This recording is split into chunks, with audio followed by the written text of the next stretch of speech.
brought to you by Nova शुद्ध घी।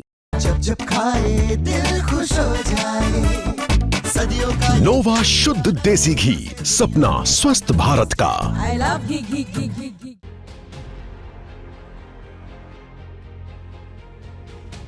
दिल्ली की यमुना के किनारे जहां कभी नदी बहती थी, आज वहां सैकड़ों घर और कॉलोनियां खड़ी हैं। लेकिन अब इन घरों पर संकट मंडरा रहा है। नेशनल ग्रीन ट्रिब्यूनल यानी एनजीटी ने सवाल पूछा है कि ये अवैध कॉलोनियां कब हटेंगी, जिस पर डीटीए ने जवाब दिया है कि फिलहाल इन पर कोई कार्यवाही संभव नहीं है।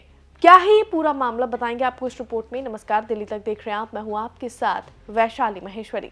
यमुना के डूब क्षेत्र यानी जोन ओ में करीब 90 अवैध कॉलोनियां हैं।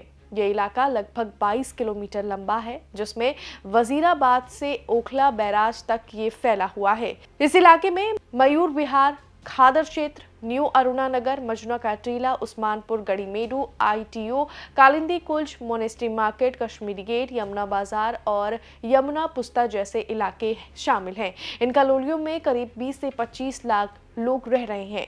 इन कॉलोनियों से निकलने वाला ज्यादातर सीवेज बिना ट्रीटमेंट के सीधे यमुना में गिरता है। डीटीए ने माना है कि इससे नदी का पानी गंभीर रूप से प्रदूषित हो रहा है, यानी यहाँ रहना लोगों की मजबूरी है, लेकिन इसका असर पूरे दिल्ली के पर्यावरण पर पड़ रहा है। इस मामले पर एनजीटी ने 7 अप्रैल 2025 को डीडीए को आदेश दिया था कि वे एक रोड मैप और समय सीमा बताए ताकि अवैध कॉलोनियों को हटाया जा सके और यमुना को साफ किया जा सके। जिसके जवाब में डीडीए ने कहा कि हम तब तक कोई कार्रवाई नहीं कर सकते जब तक केंद्र सरकार से स्पष्ट गाइडलाइन न मिल पाए। डीडीए ने एनजीटी को बताया कि ये कॉलोनियां 2019 के अनाधिकृत कॉलोनी विनियमों के तहत चिन्हित हैं और ये 1731 अनाधिकृत कॉलोनियों की लिस्ट में शामिल है।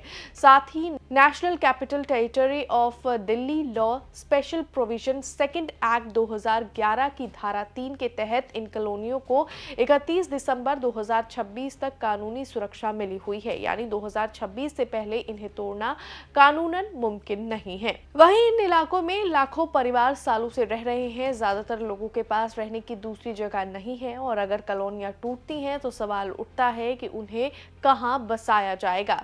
डीडीए ने केंद्र से यही पूछा है कि अगर कार्रवाई करनी है तो पहले पुनर्वास नीति यानी रिहैबिलिटेशन पॉलिसी तय की जाए, जिसके बाद अब मामला फिर से एनजीटी में जाएगा और इसकी अगली सुनवाई 3 फरवरी 2026 को तय की गई है, जिसके बाद पता चलेगा कि डीडीए का रोड मैप क्या है, क्या कॉलोनियां हटेंगी, रेगुलराइज होंगी या फिर 2026 के बाद कोई नई नीति बनाई जाएगी।